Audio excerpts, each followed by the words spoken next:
오늘 우리가 읽은 본문인 이 사무엘상 3장 10절은요, 하나님께서 사무엘을 부르시고 사무엘이 응답한 내용이 기록되어 있습니다. 그런데 이 10절에서의 하나님의 부르심은 사무엘을 네 번째 불렀을 때였습니다. 그리고 그 하나님의 부르심에 사무엘이 말씀하소서 주의 종이 듣겠나이다 라고 대답을 하죠. 그런데 이 일들이 갑작스럽게 생겨난 일은 아닙니다.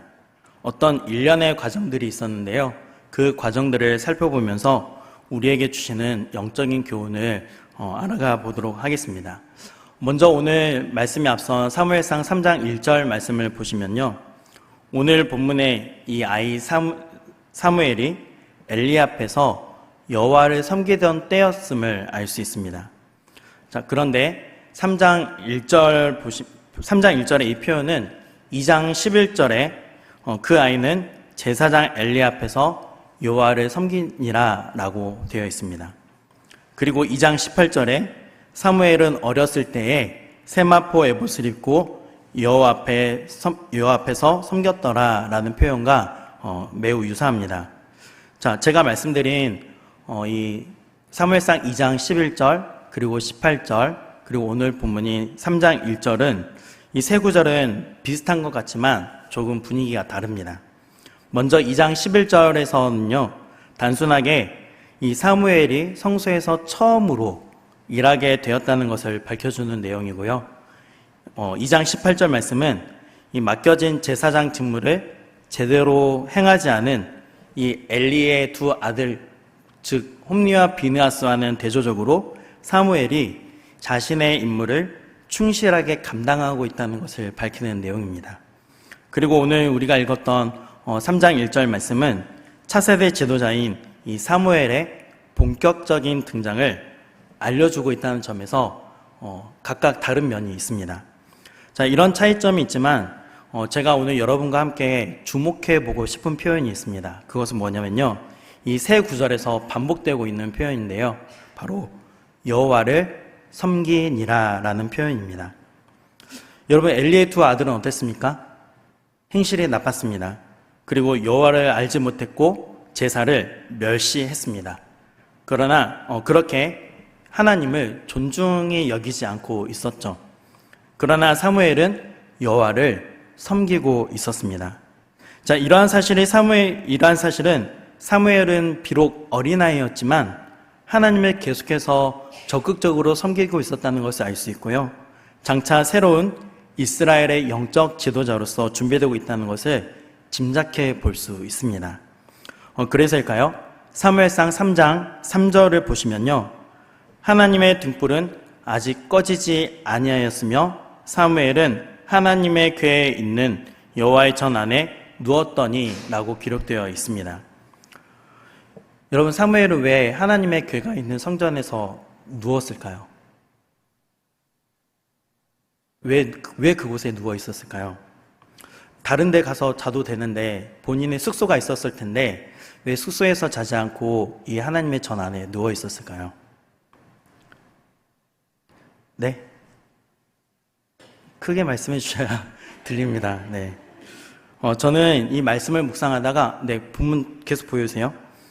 저는 이 말씀을 묵상하다가 하나님의 궤를 주목해 보게 되었습니다.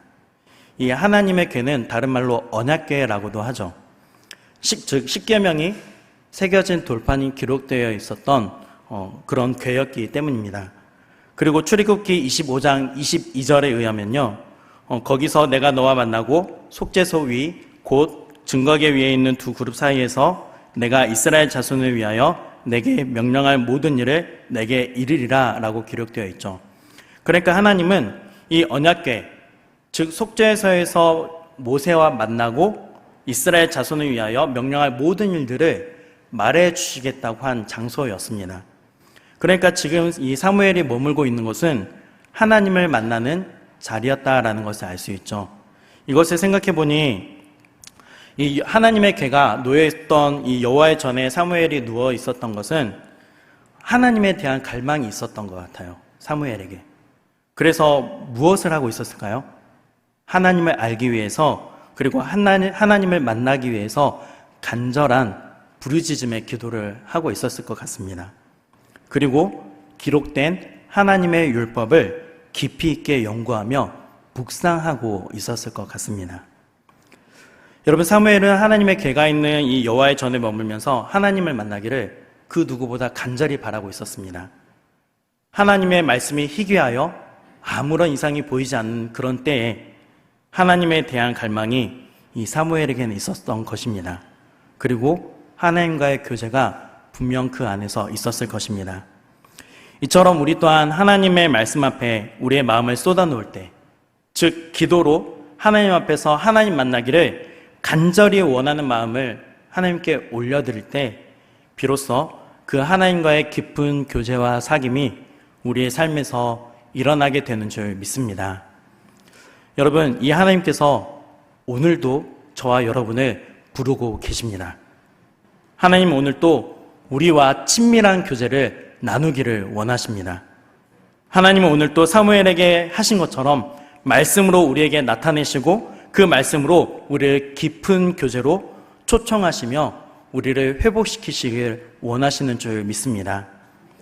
사랑하는 여러분, 사무엘처럼 하나님을 찾고 아는 일에 대한 갈망이 우리 안에 더 간절하게 있기를 원합니다. 그래서 하나님 앞에서 머물러서 말씀을 사모하며 하나님과의 친밀한 교제를 이루어가는 저와 여러분이 되어주시기를 주님의 이름으로 축복합니다. 여러분, 그런데 이렇게 사무엘이 하나님을 섬기고 있었던 때에 어떤 일이 있었냐면요, 다시 3장 1절 말씀을 보시면 하반절에서 여호와의 말씀이 희귀하여 라고 하고 있죠. 즉 이때는 하나님의 말씀을 찾아보기 힘들 정도로 귀했다는 것을 의미합니다. 자, 그러다 보니 자연스럽게 뭐가 없었을까요? 이상이라고 하는 기적이나 여러 가지 일들이 일어나지 않았습니다. 그러니까 말씀이 희귀했고 이상이 흔히 보이지 않았다는 것은 당시의 상황이 굉장히 도덕적으로 영적으로 타락해 있었다는 것을 알 수 있죠. 자, 그러면 여호와의 말씀도 또 이상도 왜 희귀해졌을까요? 자, 2절을 보시면요, 이스라엘의 영적 지도자인 이 엘리의 상태를 보여주고 있는데요, 엘리의 눈이 점점 어두워가서 잘 보이지 못하는 그때라고 말해주고 있죠. 물론 실제로 엘리가 나이가 많아서 생물학적인 육체의 변화에 따른 노안으로 치부할 수도 있습니다. 하지만 성경에서 눈이 어두워졌다라는 것은요, 이 표현은 영적인 타락과 몰락을 의미하기도 합니다. 여러분, 하나님은 택한 백성 이스라엘이 가야 할 방향을 말씀과 이상을 통해서 알려주셨습니다. 그리고 그것을 영적 지도자들을 통해서 알려주셨죠. 그런데 영적 지도자인 이 대제사장 엘리와 엘리 집안의 죄악은 어떤 것이었습니까?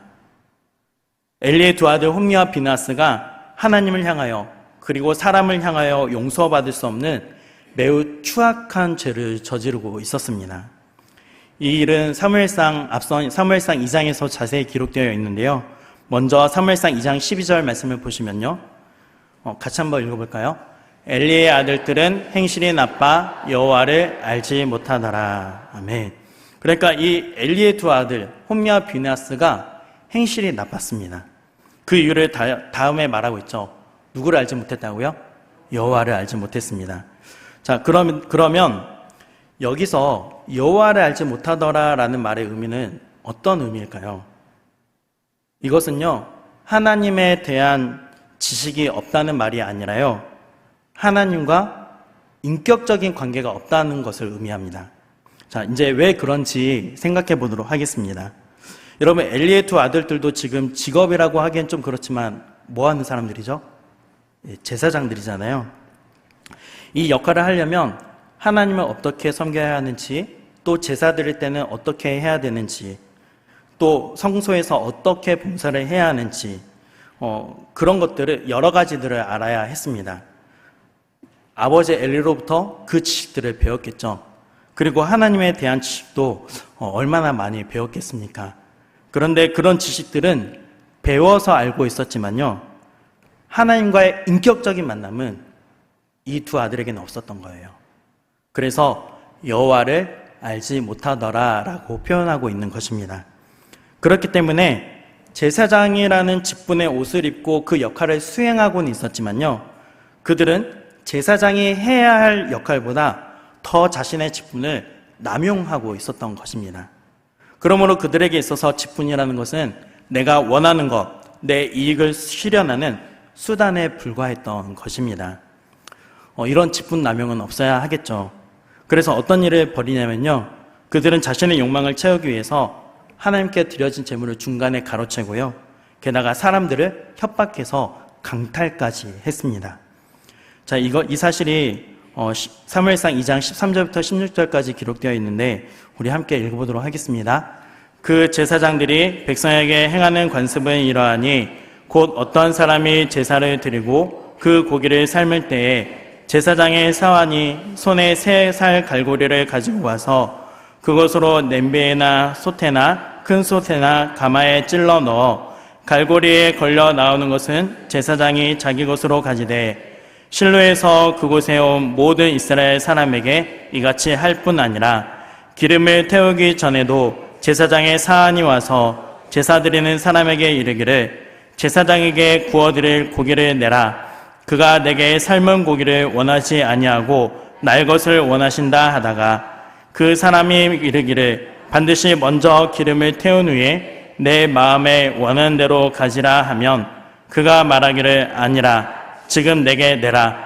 그렇지 아니하면 내가 억지로 빼앗으리라 하였으니. 아멘. 여러분, 이때는 원래 백성들이 화목제를 드리는 장면인데요, 이 화목제를 드리면 기름 부분은 하나님께 모두 다 태워드리고요, 그리고 남은 고기는 삶습니다. 왜 고기를 삶냐면요, 이 중동 지방은 날씨가 굉장히 덥잖아요. 그래서 고기가 잘 상하기 때문에 그냥 놔두면 부패할 수가 있습니다. 그래서 피를 다 없애고 오랫동안 보관하기 위해서 고기를 삶아서 보관을 하는 것입니다. 자, 그래서 고기 중에 가슴 부위하고 앞에 있는 널쩍다리 부분을 제사장의 몫으로 주는 거예요. 이것은 율법에 정해져 있습니다. 그리고 나머지는 제사를 드린 사람들이 자기 가족이나 또 친구나 이웃을 초청하여서 함께 나누어 먹습니다. 바로 이것이 화목제죠. 자, 그런데 13절을 다시 보시면요, 엘리의 이 두 아들들은 사환을 보냅니다. 제사가 끝나고 이 고기를 삶고 있는데 사환을 보내서 솥에 갈고리를 넣어가지고 거기서 걸리는 고기는 다 자기 거라고 하는 거예요. 여러분, 갈고리를 걸어서 3살 갈고리라고 했으니까요, 갈고리가 3개잖아요. 이걸 넣어서 고기를 건져내면 큰 게 걸릴까요? 작은 게 걸릴까요? 네, 큰 게 걸리겠죠. 더군다나 15절을 보면요, 아직 기름을 태우기도 전인데요, 여러분, 삶은 고기가 맛있습니까? 구운 고기가 맛있습니까? 네, 이거는 사람마다 다 달라가지고, 네, 저는 구운 고기가 더 맛있어서요, 네, 구운 고기라고 하겠습니다. 네, 이 사람들도 구운 고기가 맛있다는 것을 알고 있는 거죠. 그러니까 아직 기름을 다 태우기 전인데도 기름 부분이 있는 맛있는 부분이 있잖아요. 그것을 내가 떼어가지고 가져가겠다는 거예요. 심지어 이제 이 두 아들이 아버지 엘리의 눈을 피해서 어떤 짓까지 하냐면요, 사무엘상 2장 22절 말씀을 보시면 회막문에서 수종드는 여인들과 동침합니다. 그러니까 성소에서 일하는 여자들을 건드려서 동침까지 하는 것입니다. 여러분, 이게 자연스럽게 이루어진 일일까요? 아니면 협박에 의해서 이루어진 일일까요? 협박이 동원되지 않았을까요? 왜냐하면 당시에 성소에서 일을 하면 그 일한 값을 받았거든요. 그래서 가족들이 먹고 살 수 있었어요. 그러니까 이 두 아들들이 행실이 나빴다고 했잖아요.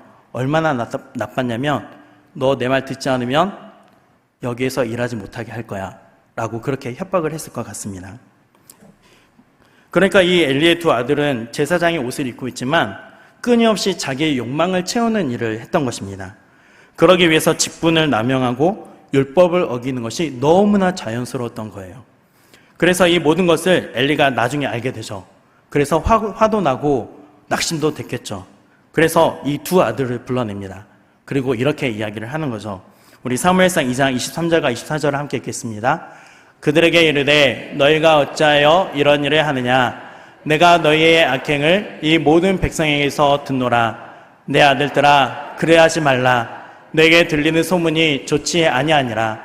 너희가 여호와의 백성으로 범죄하게 하는도다. 아멘. 23절에서 너희의 악행이 백성들에게까지 알려졌다. 24절 그렇게 하지 말아라. 너희들이 그렇게 하면 너희가 본이 되어야 하는데 백성들이 너희의 모습을 보고 다 따라하지 않겠느냐. 여러분 이 말을 듣고 두 아들이 멈췄을까요? 계속했을까요? 네, 안 멈췄겠죠. 그들은 하나님을 두려워하는 마음이 없었습니다. 여러분 이 정도 되면 아무리 내 자식이라도 엘리가 어떤 결정을 내야 하는 거죠? 제사장의 측면에서 생각해 보십시오. 파면해야 되지 않겠습니까? 그런데 엘리는 그렇게 하지 않습니다. 아니, 못했습니다. 왜 못하냐면요, 내가 사랑하는 이 자식들에게 제사장의 옷을 입혀주어서 이들이 제사장이 누리는 특권을 다 누리게 해주고 싶은 거예요. 여러분 그러니까 하나님이 이제는 그들의 죄를 멈춰야 할 때가 온 것입니다. 그러기 위해서 하나님은요 이들을 죽이기로 작정을 하신 것입니다. 엘리는 아들들을 책망한 것처럼 보였지만요 결국 이 아들들을 죄악에서 돌이키도록 하지는 못했습니다. 심지어 2장 27절 말씀 이하를 보면요 하나님의 사람 즉 어느 무명의 선지자가 엘리에게 와서 엘리 집안의 죄악을 낱낱이 고발하면서 하나님의 뜻을 전하는 것을 볼 수 있는데요 하나님의 뜻을 전해 듣고도 회개하는 어떤 일말의 표현도 볼 수가 없습니다. 너무나 슬픈 현실이죠. 엘리는 하나님이 말씀하셔도 그 말씀을 듣지를 않고 있었습니다. 그렇기 때문에 하나님의 말씀이 희귀하고 그 이상이 흔히 보이지 않다라는 것은 결코 이상하지 않은 일인 것 같습니다. 더군다나 사무엘상 3장 2절과 3절 말씀을 보시면요 엘리는 자기 처소에 누워 있었죠. 그런데 사무엘은 어디에 있었어요? 여호와의 전 안에 누워 있었죠. 이것을 굉장히 대조적으로 보여주고 있는데요 여러분 이 부분을 곰곰이 한번 생각해 보십시오. 엘리는 자기 처소에 누워 있었고 사무엘은 여호와의 전에 누워 있었다. 저는 이 말씀을 묵상하면서 이런 생각이 들었습니다. 사무엘은 하나님과 점점점 더 가까워지는데 엘리는 점점점 더 멀어지고 있는 거예요. 그러니까 이 엘리 제사장만을 놓고 보면요 하나님과 친밀하지 않은 채로 성전에서 계속해서 제사장의 일을 직업적으로 할 수 있다는 것을 보여주고 있습니다. 여러분 요즘으로 따지면 이 엘리는요 우리 교단의 총회장급이고요 초대형 교회에 존경받는 목사로서 많은 사람들로부터 존경을 받는 인물입니다. 그러니 이러한 엘리의 지혜를 부러워하는 사람들이 많지 않았겠습니까? 그러나 하나님은 하나님과의 관계에서 점점 멀어져 가고 있는 이 엘리를 버리고 계셨습니다. 그래서 너희는 어찌하여 제사를 멸시하고 백성들이 바친 제물을 부당하게 취하는 것이냐? 어찌하여 너는 나보다 네 자식들을 더 소중하게 여기는 것이냐? 너의 마음속에는 나를 존중하는 것이 없구나. 사실 너는 지금 나를 멸시하고 있는 것이다 라고 말씀하시며 엘리의 집과 그 조상의 집이 제사장 가문을 이루어서 영원히 하나님을 섬기는 일에서 이제 끊어버리고 계시는 것입니다. 여러분 저는 이 엘리를 묵상하면서 이런 질문을 던져봤습니다. 나는 어떤 목회자가 되고 싶은가? 그리고 이런 생각을 해봤습니다. 모태신앙인이기 때문에 종교 생활에 익숙해져서 그저 교회 생활이 좋으니까 목회를 하려고 한 것은 아닌가. 어렸을 때를 생각해보면 밖에서는 인정받지 못해도 교회 생활 열심히 하고 봉사를 열심히 하면 인정받았기 때문에 목회를 하려고 했었던 것은 아닌가라는 생각입니다. 이런 생각을 하다가 정말로 이 엘리처럼 하나님과 친밀하지 않으면 영적으로 계속해서 어두워져가는 인생을 살아가게 되겠구나. 정말 이 엘리처럼 눈이 멀어버린, 영적인 눈이 멀어버린 그저 종교 생활만 하는 종교인이 되고 말겠구나 하는 그런 생각을 하게 되었습니다. 그리고 나 자신이 그 하나님의 말씀으로 변화되지도 못할 뿐만 아니라 다른 사람들도 심지어 내 자식들마저도 변화시키지 못하는 그런 무능력하고 무력한 자가 될 수 있겠구나. 그저 그런 형식적인 종교 활동만 하다가 끝날 수도 있겠구나 하는 그런 두려움이 생겼습니다. 여러분, 우리는 사무엘과 같이 그렇게 하나님을 갈망하며 살아가기를 바라잖아요. 그러시죠? 정말 하나님을 갈망하면서 살아가고 싶으시잖아요. 그런데 우리 모두가 매일매일 날마다 또 우리 모두가 이렇게 사는 것은 아니죠. 사무엘처럼 살아가기를 간절히 원하지만 실제로는 엘리처럼 살아가는 순간들이 우리에게 얼마나 많이 있습니까? 저 또한 마찬가지로 엘리가 되지 않으리라는 법은 없는 그런 위험 속에서 외줄타기를 하면서 살아가고 있습니다. 목회자도 이러한데 세상 속에서 살아가는 성도님들은 얼마나 더 어렵겠나 하는 그런 생각도 들기도 합니다. 정말 안타까운 현실 속에서 우리가 놓여서 살아가고 있는 것이죠. 사랑하는 여러분, 하나님께서 엘리의 이런 상황을 성경에 기록해 놓으신 이유는 무엇일까요? 저는 분명 우리로 하여금 이 엘리 제사장을 반면교사로 삼아 영적인 눈과 귀가 어두워지지 않기를 바라신다고 믿습니다. 정말로 우리가 이 엘리의 길을 걷지 않기를 하나님은 그 누구보다 원하고 계신다는 것이죠. 그러므로 하나님의 말씀을 진정으로 사모하고 하나님을 찾음으로 하나님과 친밀한 그런 영적인 삶을 살아가는 저와 여러분의 삶이 되시기를 주님의 이름으로 축복합니다. 여러분, 그러면 이젠 또 한 가지 질문이 남았습니다. 그러면 엘리의 길을 따르지 않고 사무엘처럼 하나님과 점점 더 가까워지고 친밀해지면 우리는 어떻게 살아가게 될까요? 바로 하나님의 말씀에 순종하는 삶을 살아가게 될 줄 믿습니다. 엘리는 자신의 기득권이나 자식에 대한 사랑 때문에 자식에게 물려주고 싶은 그 어떤 지위 때문에 하나님의 말씀을 무시해버렸습니다. 그러나 하나님을 갈망했던 사무엘은 하나님의 말씀을 존중하고 그 말씀에 순종하는 삶을 살았습니다. 당시에 엘리와는 대조적으로 사무엘을 알아주는 사람은 아마 없었을 것입니다. 왜냐하면 어린아이였기 때문이에요. 그저 어린아이였을 뿐이었고요. 그저 목회자 후보생일 뿐이었습니다. 그래서 사실 사람들로부터 주목받거나 인정받는 그런 단계는 아니었습니다. 그러나 하나님은 그 어린 사무엘을 주목해 보고 계셨습니다. 그래서 하나님을 갈망하던 사무엘에게 하나님께서 응답해 주신 것 같습니다. 하나님께서 사무엘을 부르신 것이죠. 그리고 하나님께서 사무엘을 네 번째 부르신 것인데요. 우리 다시 한 번 더 10절 말씀을 함께 읽어보도록 하겠습니다. 여호와께서 임하여 서서 전과 같이 사무엘아 사무엘아 부르시는지라. 사무엘이 이르되 말씀하옵소서 주의 종이 듣겠나이다 하니. 아멘. 하나님의 말씀이 희귀하던 상황에서 하나님의 말씀이 들리기 시작했습니다. 그리고 사무엘은 말씀하옵소서 주의 종이 듣겠나이다 라고 응답을 하죠. 사무엘이 이 대답을 하기까지는 조금 우여곡절이 있었습니다. 사무엘은 하나님께서 세 번째 부르실 때까지는 엘리가 부른 줄 알고 엘리를 찾아갔죠. 그러나 엘리는 부르지 않았다고 합니다.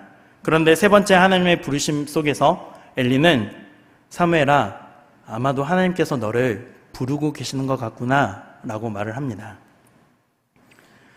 여러분, 사무엘은 하나님의 음성을 세 번이나 들었지만 그 음성이 하나님의 음성인지 분별하지 못하는 어린 아이였습니다.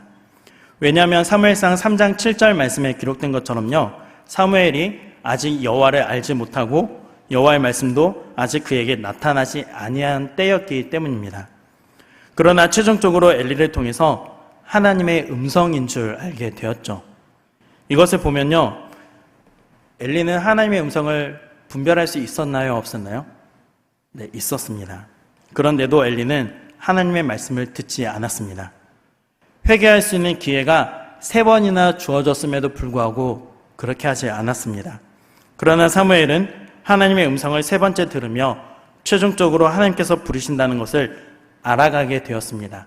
그래서 네 번째 부르심에서 말씀하옵소서 주의 종이 듣겠나이다 라고 대답할 수 있었던 것이죠. 여러분, 종은 주인에게 어떤 태도를 취해야 합니까?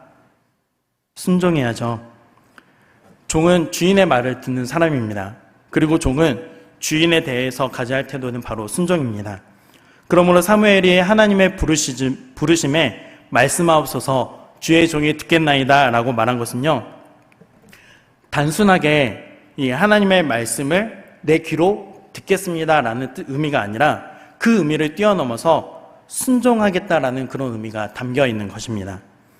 그래서 어떻게 합니까? 사무엘상 3장 15절 말씀을 우리 함께 읽어보도록 하겠습니다. 사무엘이 아침까지 누웠다가 여호와의 집의 문을 열었으나 그 이상을 엘리에게 알게 하기를 두려워하더니, 사무엘은 사실 지난밤에 하나님께서 나타나셔서 어떤 소식을 들었냐면요, 엘리 집안에 대한 심판의 소식을 들었습니다. 그런데 이 아이 사무엘에게 하나님이 나타나셔서 말씀하신다는 것을 누가 가르쳐줬죠? 엘리가 가르쳐줬잖아요. 그러니 아침이 밝으면 당연히 엘리가 찾아와서 지난밤에 하나님께서 뭐라고 하시더냐라고 물을 것이 뻔하죠. 이 심판, 그런데 이 아이가 엘리에게 제사장님, 대제사장님, 당신의 집안이 심판받는데요 라고 말을 하는 것이 쉬웠을까요? 어려웠을까요? 네, 어려웠겠죠. 쉽지 않았을 것입니다. 그래서 사무엘이 두려워했다라고 표현하고 있는 것입니다. 그러나 18절 말씀을 보시면요, 사무엘은 하나님께서 전해주신 엘리 집안에 대한 심판의 메시지를 하나도 빼지 않고 자세히 말하고 조금도 숨기지 않았다고 말합니다. 여러분, 다른 사람이 듣기에 거북한 말을 하는 것이 쉽습니까? 어렵습니까? 어렵죠. 어려운 일입니다. 그러나 오늘 본문에서 사무엘은 엘리에게 심판의 메시지를 그대로 전달합니다. 사무엘은 메시지를 전함으로써 자신이 당할 만한 어떤 불리함이 걱정되지 않았을까요? 걱정되었겠죠. 그러나 그것을 떠나서 하나님의 말씀을 있는 그대로 전달했습니다. 여러분, 사무엘의 이런 모습을 보면서 저 또한 이 사무엘처럼 살아가고 싶다는 그런 다짐을 하게 되었습니다. 하나님께서 저에게 말씀하시면 그 말씀에 저에게 유리한지 불리한지를 따지지 않고요, 그것을 떠나 주님의 말씀이기에 종인 나는 그 말씀에 신실하게 순종하며 살아가는 그런 종이 되고 싶다라는 생각을 하게 되었습니다. 그리고 하나님께서 저에게 어떤 메시지를 주신다면요, 사람을 두려워하지 않고 사무엘처럼 그 메시지를 가감없이 잘 전달해야겠다라는 다짐도 하게 되었습니다. 정말로 저뿐만이 아니라 우리나라의 모든 목회자들이 그런 말씀의 종이 될 수 있도록 기도 부탁드립니다. 사랑하는 여러분, 그런데 이게 어떻게 목회자에게만 하나님이 주시는 음성이겠습니까? 우리 모두는 주님의 종인 줄 믿습니다. 그러므로 저와 여러분 모두 주님의 말씀이라면 유불리를 떠나서 그 말씀에 순종하며 살아가겠다는 그 각오가 있기를 원합니다. 그렇게 하나님의 신실한 종으로서 하나님께서 언제 어떻게 말씀하시든지 항상 듣고 순종하겠다는 겸손함과 겸비함을 가지며 살아가는 저와 여러분이 되시기를 주님의 이름으로 축복합니다. 이제 말씀을 맺도록 하겠습니다. 오늘 말씀을 통해 하나님은 우리에게 이렇게 질문하시는 것 같습니다. 너는 엘리의 길을 가고 있느냐, 아니면 사무엘의 길을 가고 있느냐 라고 질문하시는 것 같습니다. 사랑하는 여러분, 이 질문에 주님 말씀하옵소서 주의 종이 듣겠나이다 라고 고백함으로 주님의 말씀에 순종하겠다는 자세로 하나님과 더욱 친밀한 삶을 살아가는 저와 여러분의 삶이 되어주시기를 주님의 이름으로 축복합니다.